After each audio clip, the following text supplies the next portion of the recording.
Here's to hugging corners, not cutting them. To grinding away, not grinding to a halt. Here's to those who stay true to the old saying, if you want something done right, you do it yourself. From Tallboy Storage to the latest line of extreme grip hand tools, Craftsman is there when it matters.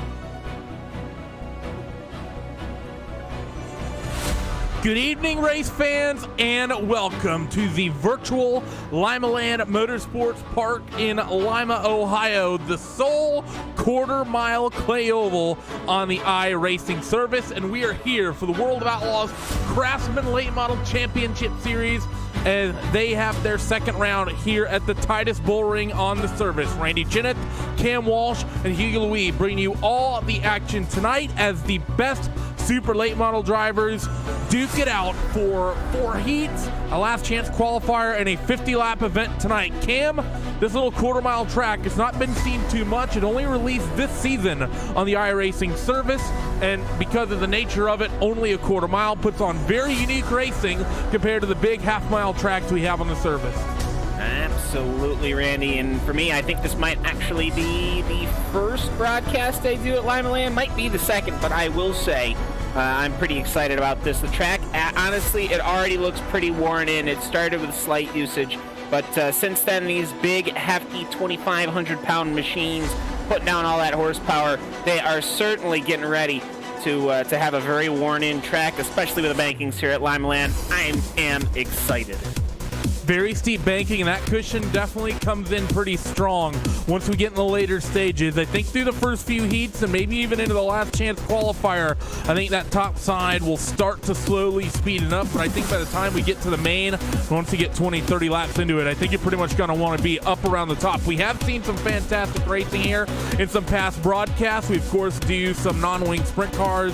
That happens on our Friday night Dirt Night broadcast. Those USAC 360s have put on fantastic shows here. David Heileman, who I'm not actually sure if he's in attendance today, was very, very quick in those and is very good around here. So that number 21 car, he put on a fantastic show about a month or so ago when those guys came to this place. I expect that 21 car might be decently quick around here, but of course you always have the familiar names to look out for, the likes of the Howard Weavers of the world, the Austin Selmans, the Justin Thomases of the world. A lot of fast names in attendance tonight. Yeah, Zach Leonardi as well. You see the championship standings on your screens right now. Howard Weaver, that is your leader. James Edens, he had that surprise run. Well, I guess I shouldn't say surprise run. He drove himself all the way from the back to the front, and he took second place 2 weeks ago. Dylan Hauser currently running in third. So you see a couple other names there. Austin Sebelman, he's back in fifth, and Joshua Lawton rounds out your top 10 in the championship standings as we get ready to run here in Lima, which is, Lima, Ohio, of course. The great state of Ohio. And Randy, I think what's going to happen is that this track is going to get worn in to the point where it's going to get into a very foreign territory for us, because I'm not sure what's going to happen. Could very well. We've done a couple of big, long events in the past, but I don't know if we've ever done anything quite like this, especially on one of these little tracks. The thing to keep in mind, though, Kim, that even though the track is so small, normally when we're talking NASCAR-style stuff, whenever you go to a half-mile track, three-quarter-mile track, one-mile track, they usually bump up the lap counts. Here tonight, lap count is that it is for the 3/8-mile track that we have at Lanier and all the rest of the half-mile tracks for the entire rest of the schedule. So even though it's a much shorter duration lap, in terms of actual race distance, in terms of number of laps, is exactly the same. So the track, in theory, won't get any more beat up than any of the other kind of race nights that we typically expect to have. And that could perhaps have been one of the factors that they used to come up with the numbers. I mean, I, of course, would love to see a 200-lap feature here, but that's obviously not what is going to happen. What is going to happen, Mr. Randy Chenoweth, is heat number 1 of 4. Heat 104 getting started right now, and quick time on the night. Pole position for the first heat race goes to Nick Cooper with a time of 12.498 seconds. Starting on the outside of that front row for this first 8-lap heat will be Austin Carr with David Heilemann and Zach Rounds on row number 2. Drew Hirschko and Mark Molnar will be on row 3 with James Edens and Justin Thomas on row number 4. And so for Mr. Justin Thomas, he's going to have to do a lot here in order to maybe, I think, work his way through the field. Of course, James Eden as well, someone we talked about having a very good night tonight. But one thing to also talk about, Cam, we are doing the typical giveaways. If you are in the YouTube chat, again, this is YouTube chat only. If you're on Facebook, if you're on Dirt Vision, wherever you might be, this does not factor in. So if you want to have a chance at this, come to the YouTube feed, and it's !WOO tickets. Also share the stream to Twitter. You can potentially get into a giveaway as well for a couple of World of Outlaw tickets to any event of your choosing. So once again, !WOO tickets in our chat as we get ready for the field to roll off. Yeah, absolutely, and I know Hugo's already going to kill me for it, so I might as well get it out of the way early. Hugo, the number 52 car, I want the camera right on that number 52 car as we're getting ready to roll away. That is the car in the very back of the field. That's your 52. You see a little bit of purple, see a little bit of white, see that third base machine. He's just getting underway. That's James Edens. Hugo, Randy, he finally put a paint scheme on that thing, I guess. After taking that purse for coming in second last week, he managed to cobble something together. Looks fantastic, that number 52. I'm pretty happy for it. Finally, a bit of color instead of the absence of color. Is white all colors? I actually do not know. But field rolls off. Colors. Field rolls off. First quarter-mile trip around the racetrack done, and we're getting ready to go green flag racing for this first 8-lap heat. As always, the format is the same. 4 8-lap heat races. Top 4 transfer directly to the feature event. Last chance qualifier a little bit later in the night. Top 4 there will transfer to the feature as well. Green flag flies. Nick Cooper gets on it through the center of 3 and 4. We are green in heat race number 1, and everyone's jockeying for the top side. 21 of Heilemann trying to make things work down low. He's fighting with a 28 of Zach Rounds. And Austin Carr, he tried very hard to try to get a good punch, but Nick Cooper was able to just run up to the high side as soon as they hit that green flag. Very good for him. Zach Rounds covering from David Heilemann, but these are your top 4. 4 is going to transfer. 4 is going to go to the B-main. So we'll see here Mark Molnar. He is that number, the driver of the number 97 car, Randy. He's the one that has got to try to work on catching up David Heilemann. The 4 guys in the back not seeing anything to it. James Edens in the wall.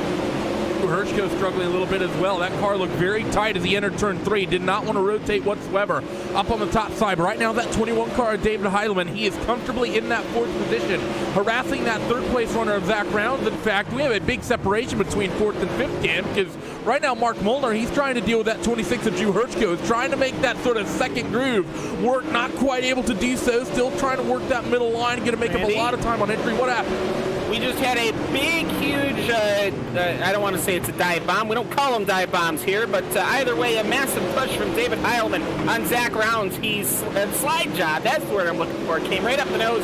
Zach Rounds ended up punting the rear bumper of David Heilman. That's damaged his car. That's allowed Drew Hirschdow to come into the picture as well as Mark Molnar. We also have a battle for the lead. At least we did until Austin Carr put it in the wall at the exact same time as that was going on. So they're kicking it off in the top 4. They do not want to stay safe.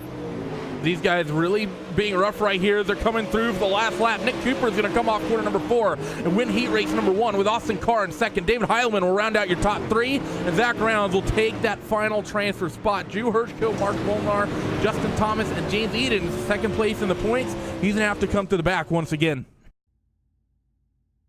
Yeah, he is, certainly, and he better do something with that car real quick because they are not going to be happy with that one back in pit lane behind the wall there. He's not going to be a happy driver. Maybe the setup might be good for maybe the track being a little more worn in, or opposite. You know, if what you don't want to do is have it set up to where you are set up for when there's too much grip, and, well, that's only going to get worse as the night goes.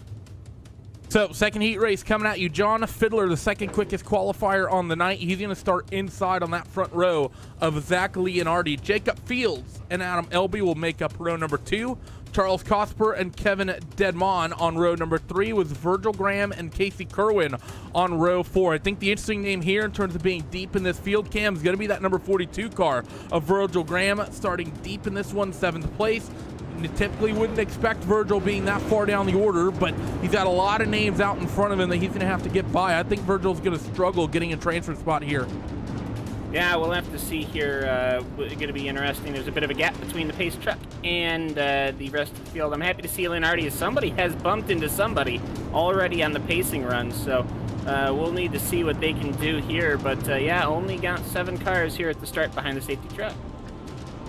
So, Field's going to work down the back straightaway as we wait to see where that 115 of John Fiddler is going to decide to get on it.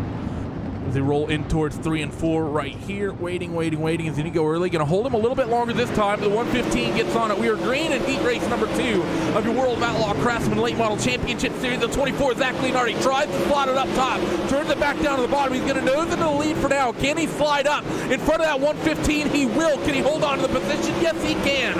That 24, Zach Leonardi, is going to lead them through the first quarter-mile trip around the Limaland Speedway Park as they work down the back straightaway, and he is comfortably in the lead now. Well, yeah, that's a great start right there from Leonardi. He wanted it, and he got it here at Limaland. He's riding that high side. Now everybody's riding that high side. Nobody was trying to get to that inside line, but here comes John Fiddler. He wants to do some exploratory action here at the quarter mile, and it looks to me like it's going to be Jacob Fields covering that 4th position, but Charles Cosper wanted that inside.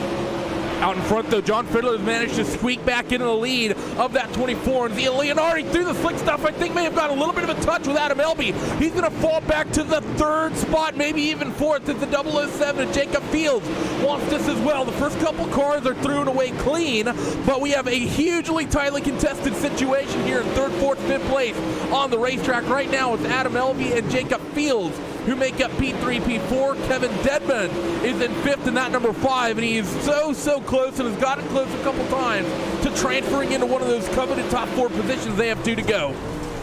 Yeah, absolutely, and for John Fiddler, I mean, he's running that damaged car right now, that 115, but he has got about 5-6 car lengths between him and Zach Leonardi, and if you're Leonardi, I'd just take it back, Randy, because they are on the white flag lap.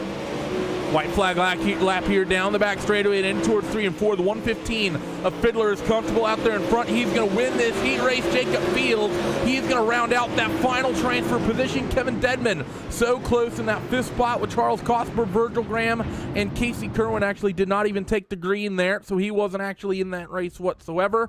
But Fiddler, Leonardi, Elby, and Fields will be your top 4 transfers through heat race number 2.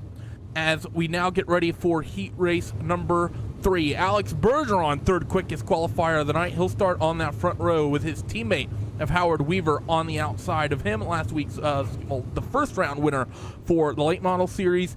Garrett Nabruge and Dylan Hauser on row number 2. Jesse Carr, Brandon Schmidt on row 3, with Randall Carter and Austin Semmelman bringing up the tail of the field. Austin once again well off the pace cam. We haven't really seen him get to form just yet across any of these series. The only really kind of decent night he had was in that second round last week at Charlotte for the sprint cars, and he kind of threw it away in a final pass attempt for the win in 3 and 4. So that number 18 machine not starting this championship off the way you would like. No, not at all. I mean, he threw away, essentially, he pissed away $300. But you know what? You're racing for that $1,000. You're racing for that big old paycheck as the lights are out on the pace track. I'm surprised. Yeah, for the second place. That's what I meant. He was going for the $1,000. No, $300 for first, $250 for second. So Cam, I believe, needs to read some of our documents. Nope, Cam needs to read our documents. As the 12 machine of Alex Bergeron is going to come through 3 and 4. He's going to bring us the green flag. The 07 of Howard Weaver in that second spot of the fight for third is going to begin already. Dylan Hauser and Garrett Nabruge going to be duking it out. I think the 3 of Brandon Schmidt, he got up into the wall, and he goes from 6th all the way back to dead last in heat race number 3. Get these guys $1,000 for the start. That's all I'm saying. Anyways, Howard Weaver, he's got a great start, to be completely honest. He is doing a fantastic job here, already up to speed, high siding it, as he's going to try to chase down Alex Bergeron. And what I wanted to get to say before we had the whole snafu with the monetary amounts is it's great to see Alex Bergeron. Normally you would just think, okay, yeah, sprint cars, Alex Bergeron, all right, whatever, fine. But he seems to continually do a good job in the super late models, and at this point I would just call him a super late model regular. As here comes Dylan Hauser. Dylan Hauser showing good speed here already in that number 2 car, trying to make that sort of a lane down on 3 and 4 work. Wasn't quite able to do so. The 07 of Howard Weaver just comfortably trying to sit there with Alex Bergeron. Oh, the 2 machine's actually going to find that wall. Will he be able to hold on to that? Because that's going to reel in that number 15 of Garrett Nabruge, as well. A tightly contested situation between Austin Semmelman, Jesse Carr, and Randall Carter, as these guys all want that 4th spot. Now that Hauser's joined the fray, that 19 machine of Garrett Nabruge is going to want to get out of the crossfire with 2 laps to go. Dylan Hauser, of course, used to race Formula Ford in England, if I'm correct, as he pounced the outside wall one more time. Here comes Austin Semmelman. He wants to make the dance as he fights Garrett Nabruge here, but he loses it all as Randall Carter moves to his side. It seems to be, Randy, anyone moves that inside, they're gone.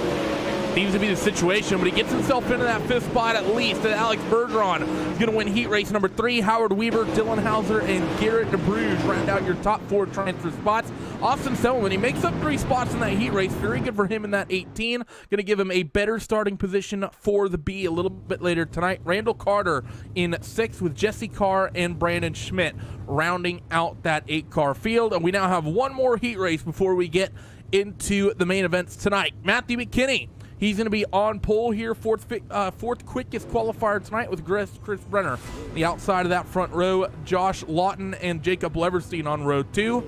Tyler Ducarme and Phil Diaz on row 3, and Josh Phillips rounds out this 7-car field. Have to say, I think Leverstein is sort of really the driver to watch, see if he can move up in that 777, but there are some big names starting 5th, 6th, and 7th outside of that transfer cutoff at the moment. Yeah, and, we're going to have a good final heat. I think we've had good running here, and I would like to see what Jacob Leverstein is able to do here, Tyler Ducarme as well. Also, it's Niebergi, if we're remembering correctly, not Nabruge, like I like to say, but either way, we'll get that sorted out. But, Randy, honestly, we've had some bumping and running here at Limaland, but so far, good racing. Yeah, things have gotten physical. We haven't seen anything too crazy. I think most of our big incidents have been people making mistakes because it's a very top-heavy circuit right now. You see it's super slick up against that cushion.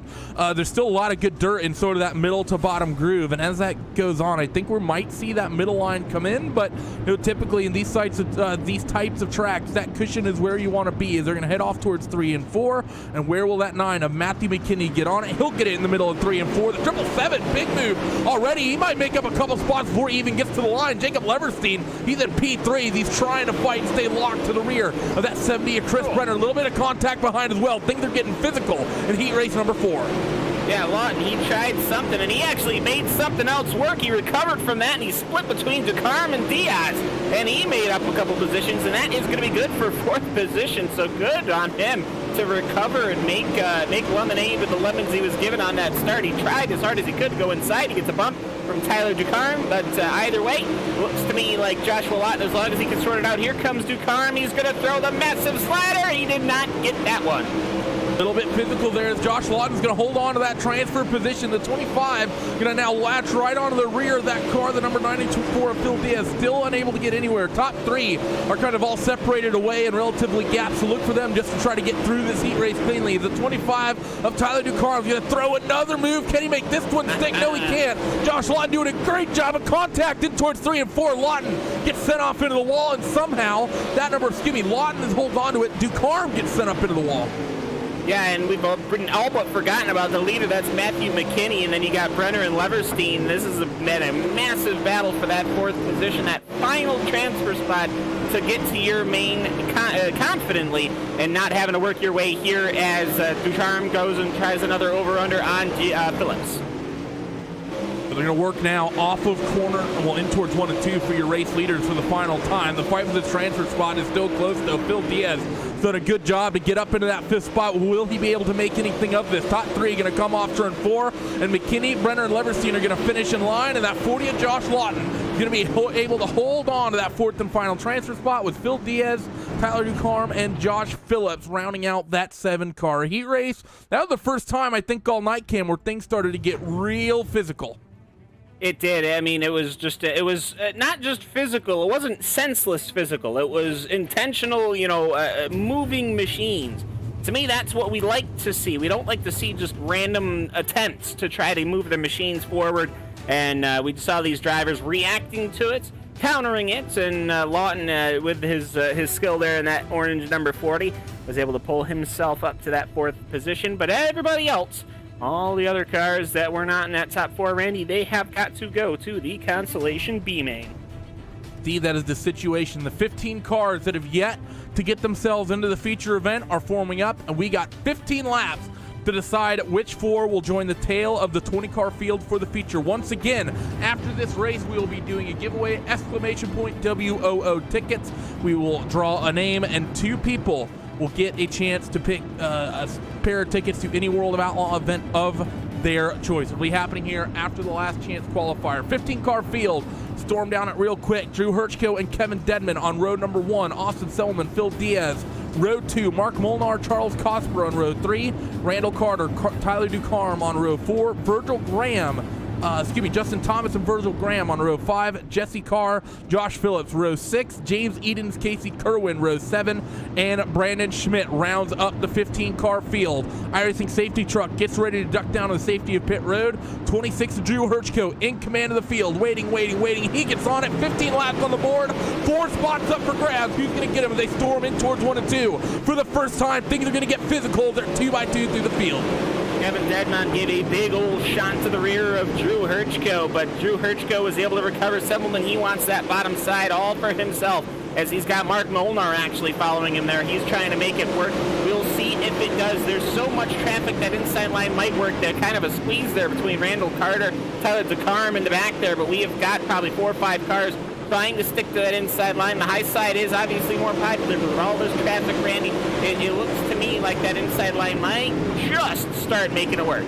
Oh, the 18 of Austin Selwyn made a mistake. He was doing a good job fighting with the 94 of Bill Diaz down there, but just slipped up. He's able to hold on to a transfer spot for now, though. As Mark Molnar, a lot of cars here, 97, 33, 25. What do you see behind? Justin Thomas was involved in an incident here. He got some help from the machine of Virgil Graham, sent backwards, then sent almost over by Josh Phillips. He got parked into that outside wall, and I believe that means that he is going to be the 1 retirement. The field continues to run here. The 97 to 33, a little bit of contact. Mark Molnar as well as Charles Cosper, a little bit of contact. They don't lose any spots, but they lose a lot of time to that number 18 of Austin Selman. And if you're that number 18 car, that's going to calm you down a lot, Cam, because now that gap is up and over 1 second between 4th and 5th place on the racetrack, inside pretty much a half distance here. Yeah, and I'm just looking at Kevin Dedman, and he's trying to reel in Drew Hirschko, and he might just be trying to put on hot laps to protect against Phil Diaz. But for me, just run your laps. Be nice and calm. I mean, this is literally the entire front stretch of the Limaland Motorsports Park. between the transfer spot and the non-transfer spot, as there's still cars leaning on each other. James Edens, he looks to me like he's not going to be making this one, Randy, because he's stuck way back in 10th position. Tyler DeCarm and Virgil Graham are having some issues as they're trading paint there in the back of the field. That's certainly not going to help. Good hard racing here. They were 4 wide through a moment, coming off of quarter number 2, the 52, the 25. Involved in this battle, Virgil Graham, Jesse Carr, a couple other names, just to put that in the list as these guys continue to run. They're pretty far down the order, but really scrapping it out as they work themselves down the back straightaway, once again quickly in towards 3 and 4. A little bit further up the field, you have the likes of Mark Molnar, Randall Carter, and Charles Cosper here. They're continuing to scrap it out here. Little mistake coming from someone, I believe that's the 97 of Mark Molnar and Charles Cosper in the 33. They got into one another, and now they join this big melee in the back of the pack as they have 3 laps to go. Heck, add another 20, and we'd have a good show for the fans here, all over the different bands that are watching and tuned in. But yeah, for Drew Hirschko, I mean, it's a big relief. Just it's good practice, I think, for him. He's going to be comfortable and ready to rock and roll once we get to that feature race, Randy. The front 4 completely unchallenged, but Randall Carter's ready just in case anything happens. He definitely is. He's hoping something goes awry up there, but he's only got 2 more corners for it to happen. The 26, Drew Hirschko, going to lead the field in towards 3 and 4. Your top 4 are through 3 and through 4 cleanly. So Drew Hirschko is going to win the last chance qualifier with Kevin Dedman, Phil Diaz, Austin Selman rounding out the top 4. Those are your transferees. Randall Carter, Charles Cosper, Virgil Graham, Mark Molnar, Jesse Carr, Josh Phillips, James Edens, Brandon Schmidt, Tyler DuCarme, Justin Thomas, and Casey Kerwin make up the 15-car finishing order. We are going to take a short break, and then we will do our giveaway for our 2 tickets that we have to give away here from RaceSpot TV. So once again, if you're on Facebook, if you're on Dirt Vision, if you're not on the YouTube stream, you need to come over here, and the command in the chat is !WOO tickets. We'll be doing that drawing in, well, pretty much under a minute. Do not go away.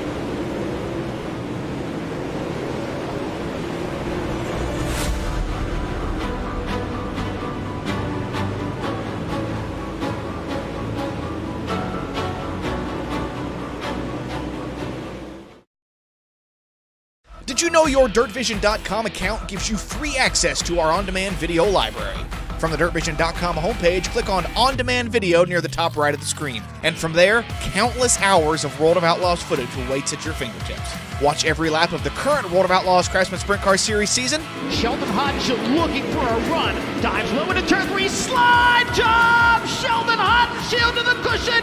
Johnson turns it back underneath him, but Sheldon leads lap 23. Or dive into some of the historical options with videos in our Classics section. He has clear visibility, comes off the 4th turn in the clear, and leads lap number 1. It's all available free and on demand on DirtVision.com.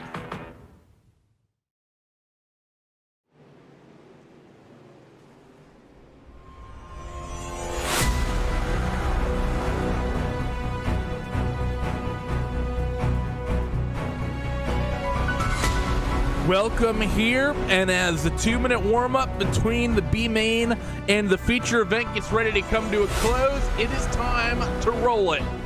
So if you haven't gotten your entry in yet, it is too late, and congratulations to Preston Hill, who I will be getting in contact with after this one. You have won yourself a couple of tickets to a World of Outlaws event of your choosing, but now it is time. 50-lap feature event here at the Quarter Mile Bull Ring in Limaland. 20 cars will be scrapping it out. Let's go down your starting grid. On pole, the 35 of Nick Cooper will be leading them to green, starting on the inside of that 115 of John Fiddler. Look for the 115 to try to get a good run and hold that top side in towards 1 and 2 on that first lap. Alex Bergeron and Matt McKinney, they make up row number 2, with Austin Carr and Zach Leonardi on row number 3. Howard Weaver and Chris Brenner are on row 4. Howard Weaver, your winner from 2 weeks ago. Look for him to potentially move up through this field.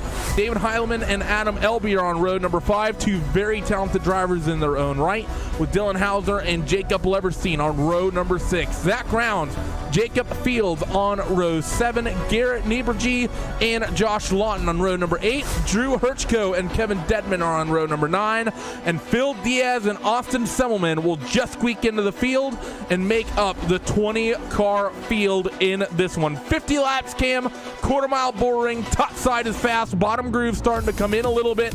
I think this is going to be fireworks all the way throughout. Yeah, absolutely, and this is going to be a good field. Everyone should be checking their egos at the door if they had them. They get their 5-point harness on, get these things ready to rock and roll here. We are 1 to green, and we are ready to rock. You can basically see the entire field in a couple of corners. So, Randy, got a good race here at the quarter mile, and we are going to have a grand old show. In towards 3 and 4, the field's going to go 35 and Nick Cooper. When will he decide to pick up the throttle at his earliest convenience? The 35 and Nick Cooper leads them in towards corners number 1 and 2. The feature event is green, and the 115 of John Fiddler moves down to the bottom, tries to make something happen, and he's still going to stay down there in towards 3 and 4. Can he harass that 35 and Nick Cooper? Answer's going to be no, but he's getting closer still, trying to make that bottom work. Can that 115 slide up off the corner? No, too much drive off for that 35 at the moment. Big, huge kerfluffle way in the back for position number 13, 14. We got one car around. This has started basically. Will we get a caution for this one? It looks like we might not, as Garrett Nieberge. No, we will get one. Just as they were about to clear Garrett Nieberge, he just ended up bringing out that caution. He tried to get that machine around, but this thing started off probably maybe 2 corners ahead of that. They just all jumbled up, Randy. Yeah, they took a while for, that sort of incident took a while. Unfortunately for the 19 of Garrett Nieberge, it took him so long to get that car spanned back around. He actually dropped a lap here, so, that's pretty much going to end that 19 car's night. There's no wave arounds like you would have in NASCAR, no lucky dog, nothing like that. So that number 19 machine, that's pretty much night done as far as he's concerned. He just needs to wait for people to potentially have bigger incidents and luck his way into some points, but I don't see how he could, really see any way of finishing top 15 or better tonight. I think the banking was so much that it was actually like an actual pain to get that car turned around. But either way, for Garrett, that's not what he wanted, and certainly not what anyone else wanted. We had a good run, a good green flag here, but you know what, though? This is hopefully going to be the only caution that we have today, Randy. We'll have to wait and see as we're coming back to green lap 6, coming to lap 7, green flag back out. Going to be 43 laps to go. A little bit of a hiccup already. The 9 of Matt McKinney, I think, got a little bit of help and sent about halfway around. Did a fantastic job to hold on to that. The field's going to make it through corners number 1 and 2, down the back straightaway. Everyone side by side, and everyone trying to pick up positions any way they can. They're 3 wide off of corner number 4, the tail into your top 10. I believe that was Hyland, McKinney, and Leonardi scrapping for position. Yeah, and John Fiddler's been trying to work that inside line over Nick Cooper for the lead of the race, but he has got nothing in it. Alex Bergeron has been chucking that number 12 super late model into the high side of the corners as much as he can, but he has not been getting anything over John Fiddler. Fiddler's been able to keep that inside line. I think it's safe to say, Randy, the inside line is open for business. It might be closing, though, because that 12 car has found a lot of speed up top and not a lot of time, and he is clear and comfortably in that second spot. John Fiddler gets cycled back to 3rd as Nick Cooper has a very, let's just say, anxious number 12, Alex Bergeron, who's very quick right now, hounding that rear bumper as they head off towards corners number 1 and 2. Bergeron looks keen to keeping it single file for now, but I think if they can spread it out, that fight might pick up as Fiddler and Carr now swapping positions. They're both running that bottom and middle line. Yeah, and beautiful onboard shot from the Team DLR driver, Alex Bergeron. You can just see how much he's working that wheel right now as he's working around the racetrack and how close they are to the wall. There it goes, Nick Cooper, Club New York driver. He's working that high side line, and I think, honestly, we've got this is probably the longest green flag run I've seen in a long while, and I'm happy for it. We've got 15 laps checked in, Randy. Hopefully John Fiddler can get this thing sorted out. He's going to have to either abort that inside line or what. And I will say, for Alex Bergeron, if that car's coming, you got to attack now, because in maybe 20, 30 laps,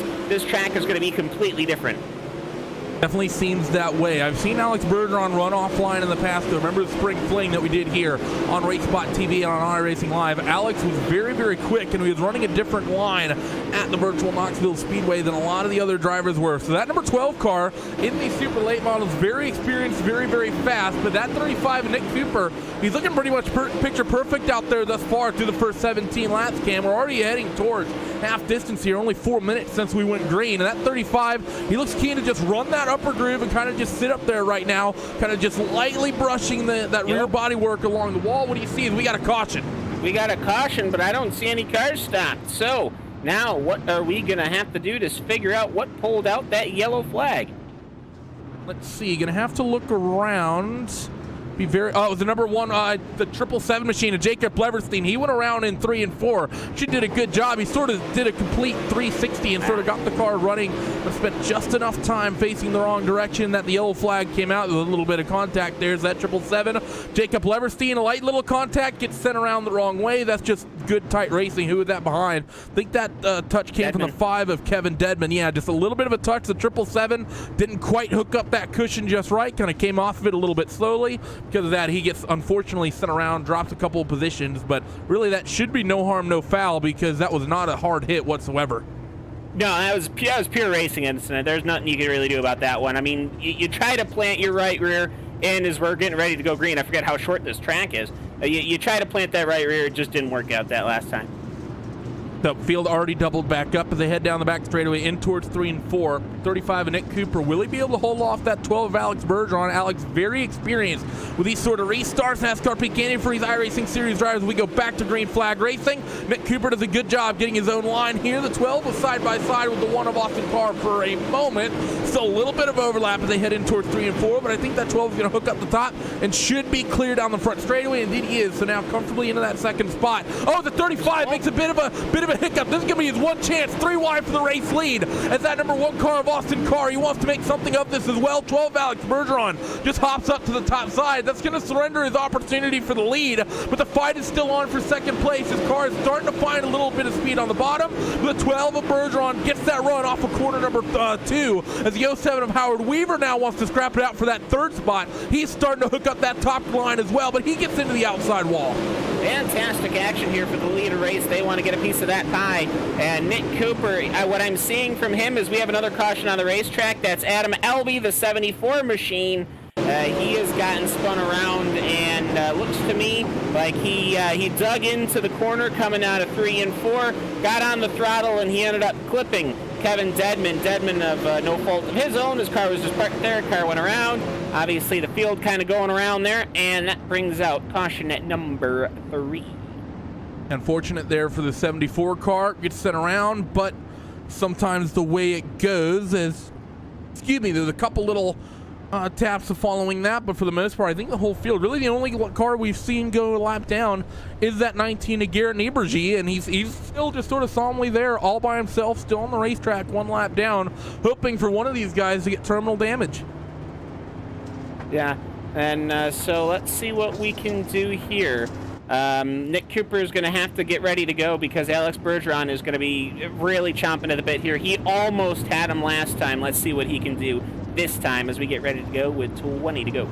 I think if Alex Bergeron gets another opportunity, he's not going to let it go to waste. As the 35 gets on the throttle, Alex does a good job jumping this restart. He will have free reign of that top side. Can Nick Cooper hook up that bottom line? The 12 of Bergeron on the outside moves into the race lead, and they're 3 wide for second. Howard Weaver on the favored line up top. He picks up 2 spots on this restart. The 07 of Howard Weaver been the most consistent driver across these World Championship Series. I think he's never finished outside the top 10 yet. He puts himself into the third spot. 21 car of David Heileman in the wall, and they're 3 wide. I believe that's for 6th. And already about a 5-car length lead only, and it's growing for Alex Bergeron, the number 12 machine, as poor Nick Cooper, he tried, and Alex Bergeron, he's known to try to jump the start as much as he can, and so much so that people try to bait him, and he tries to get there. He finally gets a shot there, and he took the chance. Now Nick Cooper is stuck in a battle with that number 1 machine of Austin Carr and John Fiddler running that inside line, but Jack Leonardi is also looking through as Zach Rounds takes a bite of the outside wall.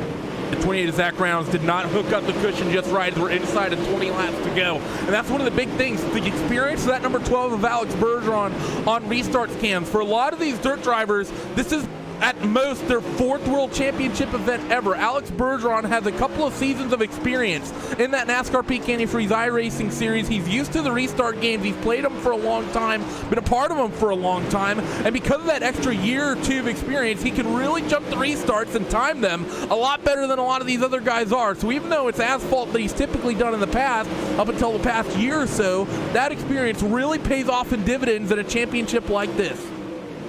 Yeah, most certainly. And I mean, to be fair, there have been times where that certainly does not work out. But I will say for Alex Bergeron, he not only has the lead, he has now got it in spades here on lap 37. Howard Weaver's comfortably in second. Nick Cooper has been dejectedly put down to 3rd position as Austin Carr.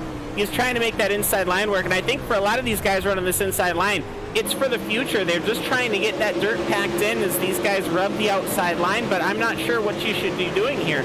I mean, you can obviously put yourself on that high line, help wear out the high line or whatever, but with this iRacing system of all the dirt moving around and everything like that, Randy, it's important to try to figure out where the grip is right now, because I don't think anyone's going to be able to catch Alex Bergeron, but it is just going to be a fight for that last podium position. Alex is just pretty much hooked up out in front. He's had a couple of laps that he's basically sprinted away from that 07 of Howard Weaver by a couple tenths, if not more. Whereas, I mean, the last time through, he wasn't the cleanest of laps, found the outside wall a couple times, but still putting in some really quick laps. Fight is in the middle of the field, though, right now. 6th and 7th. This is the 1 and the 115 at Dookie. Now you have the 24, Zach Leonardi, in this as well. So a 3-car scrap for the final position in your top 5. This is a money-paying position, that 5th spot. So these drivers duking it out, I believe, for $50 to get into that top 5. Yeah, $50, and it only gets bigger than there. 50 to 1 to 150 to 2. I think it's 300 to the race winner. So it is going to be a big old cash pot in just 5 laps to go. It's the easiest way to make a couple $100 here. It's only been 10 minutes of racing here in the World Championship Series on here in the World of Outlaws iRacing late models. But Alex Bergeron has found himself in lap traffic. Randy, how long has it been since we've seen that? Not often you see lap traffic in these World Championship Series, even when it stays green, because these series are so tightly contested. But now Alex is doing a good job navigating his way through it. 07 of Howard Weaver, he's just getting into it as well. The 19 of Garrett Nieberge doing a good job staying on the bottom. Nick Cooper's done a good job hooking up that top line. He's brought that gap down to that 07 of Howard Weaver, but does he have time to make something happen, especially with the 24 car of Zach Leonardi? That's going to be the big question. Is this 3 to go at the stripe? Yeah, and it's interesting to see here just how this battle is working out. Austin Carr has been trying that inside line the entire race, and it just isn't working. He keeps getting pounded by the cars. As I will say, the start-finish line has gotten so bumpy now that it is very hard to come in, and Garrett Nieberge is now stuck that inside. We got the white flag. White flag, 12 car, gets that indicator from the starter stand. Ton of lap traffic out in front of Alex Bergeron. The 07 of Howard Weaver had an issue. He falls back to 4th. He was running in 2nd. But Alex Bergeron, he's going to slide through corners number 3 and 4 and win round number 2 of the World of Outlaw Super Late Model Craftsman World Championship Series. Zach Leonardi in 2nd. Nick Cooper 3rd. Howard Weaver, a late mistake, I believe, on the final lap. Not sure if this was caused by lap traffic or if something else happened that made this happen, but the 07 of Howard Weaver, he falls a couple of spots late in the running. Yeah, and for Howard Weaver, he had Nick Cooper. He just didn't get hooked up on that outside line. Nick Cooper did. He had a great run on it. He nipped Howard Weaver. That slowed both of them down. Zach Leonardi just shot to the inside line, and he catapulted himself up to 2nd. Yeah, the fantastic move there for Zach Leonardi. I believe that was the difference between him making about $250 and making somewhere in the realm of 50. So he's going to be happy with that one. But the happiest man is a Canadian who, despite the right rear stagger, is now he's doing Polish victory laps at speed in a super late model on a dirt track. So I'm not sure how he's managing this one. The lap times actually aren't too bad either. But finishing order for your top 20. Alex Bergeron takes victory here in the 2nd round of the Super Late Model World of Outlaw Craftsman Championship Series. Zach Leonardi in second after a little late race hiccup by the 07 of Howard Weaver. 35 Nick Cooper is in third. Weaver will hold on for fourth. I think he'll be more than happy with that. David Heileman, he goes up +4 on the night, comes away with the top 5, finally be able to put a good night together for him. Austin Carr comes home in 6th. John Fiddler starts on the outside of that front row. He falls to 7th. Zach Rounds in 8th. Dylan Hauser in 9th. And Matt McKinney, he'll round out your top 10. Kevin Dedman in 11th. Chris Brenner in 12th. Drew Hirschko in 13th. Jacob Leverstein in 14th. Jacob Fields 15th with Phil Diaz, Austin Semmelman, Josh Lawton, Adam Elby, and Garrett Nieberge rounding out the top 20. Cam, that was 50 intense laps here, as we're going to have a very short break and then get to post-race coverage in just a moment. Do not go away here on RaceSpot TV, iRacing Live, Facebook Live, or on Dirt Vision.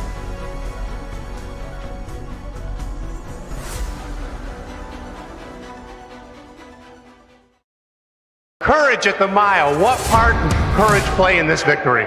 Kinzer going into the corner, trying to get by Dale Waxo, makes contact. Hell of a lot, I'll tell you that right there. So many times, everybody had lost track. Look at how it shot up on the center track. Tell you what, that was some close races at a high speed. The World of Outlaws create memories for fans every night. Now share your favorite Outlaw moment on social media. Whether it was 1978, 1998, or 2018, we want to know, what's your Outlaw moment? Did you sneak into a victory lane picture? Get whiplash driving past a parking lot full of crews at work? Or maybe you simply got to meet your favorite driver in the pits after the races. Tweet it, Instagram it, just use the hashtag #MyOutlawMoment. You might even hear Voice of the Outlaws Johnny Gibson share your memory at the track. Don't delay, start posting today. Let us know with My Outlaw Moment.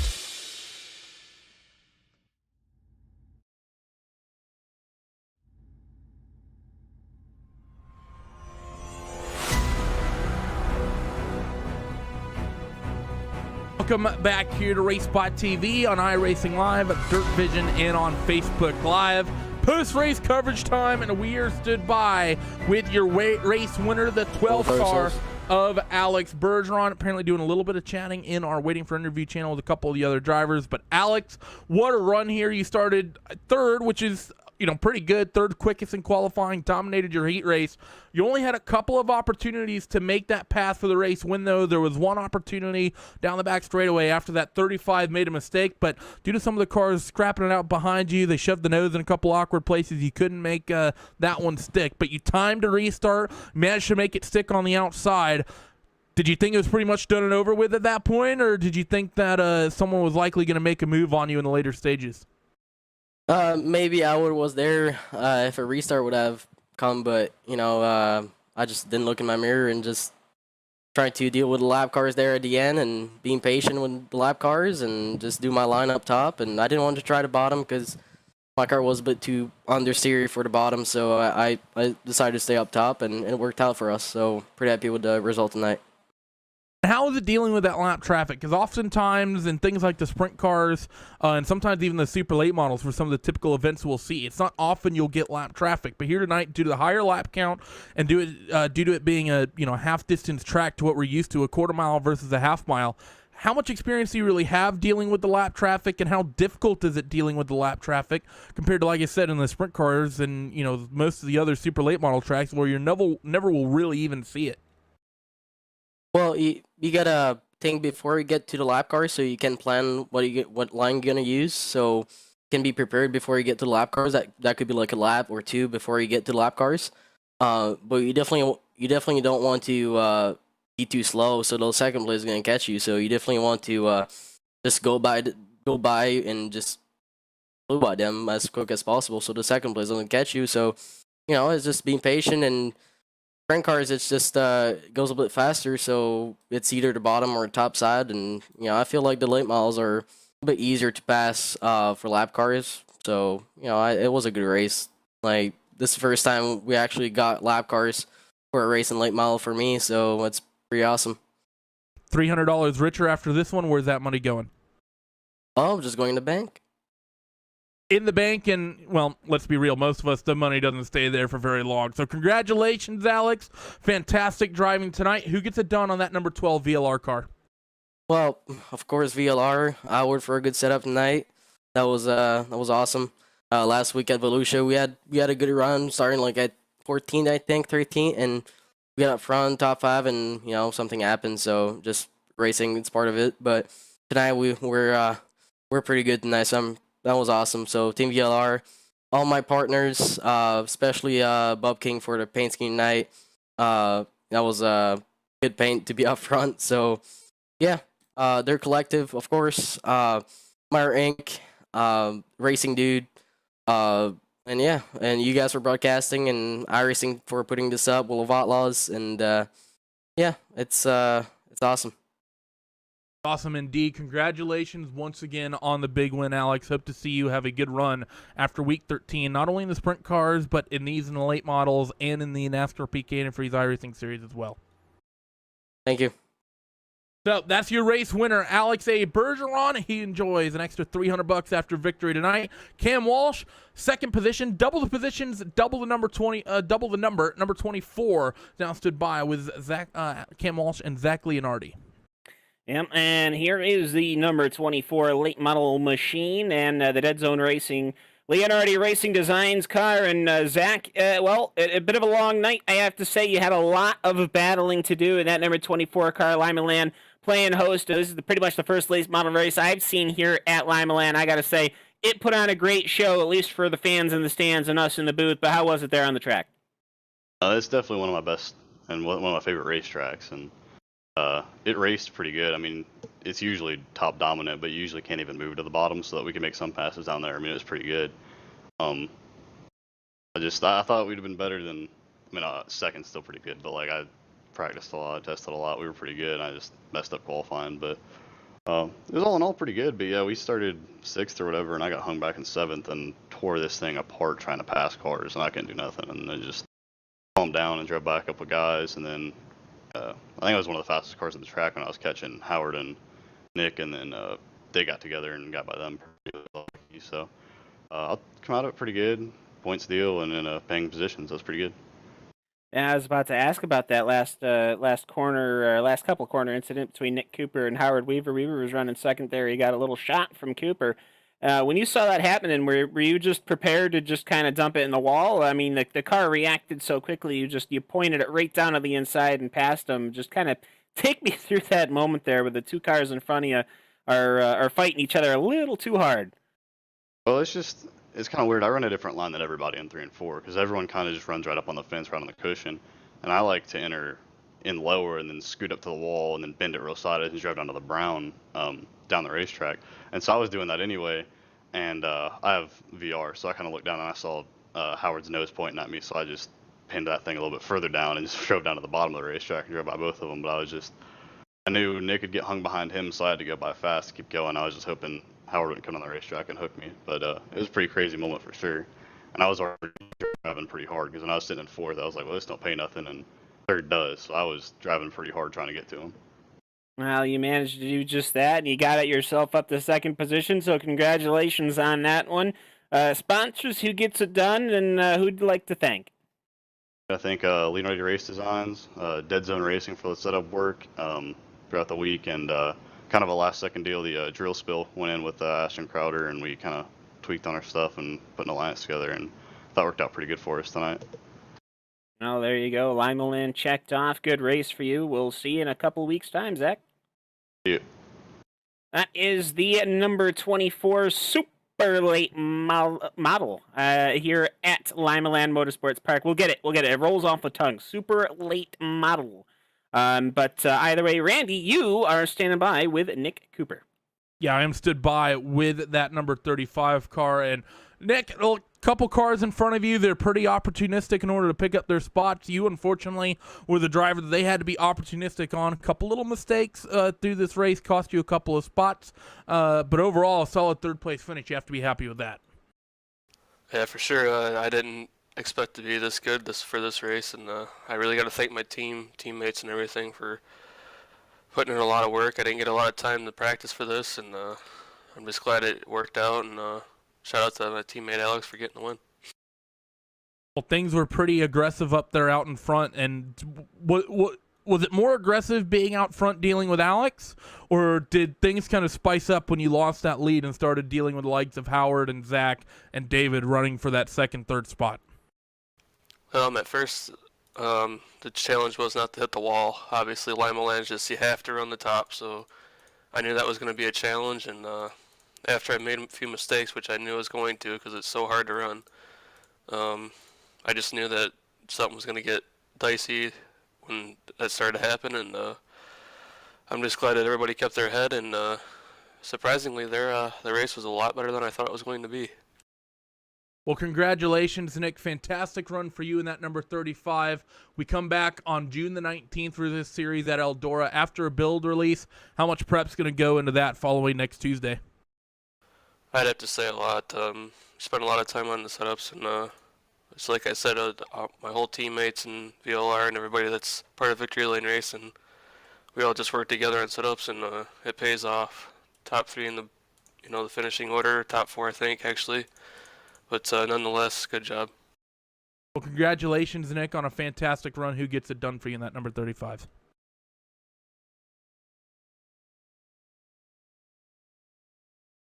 Hello? So I think we may have lost Nick there, unfortunately. Sorry to his sponsors, but fantastic run from him, Cam, in that number 35 car. He looked very strong tonight.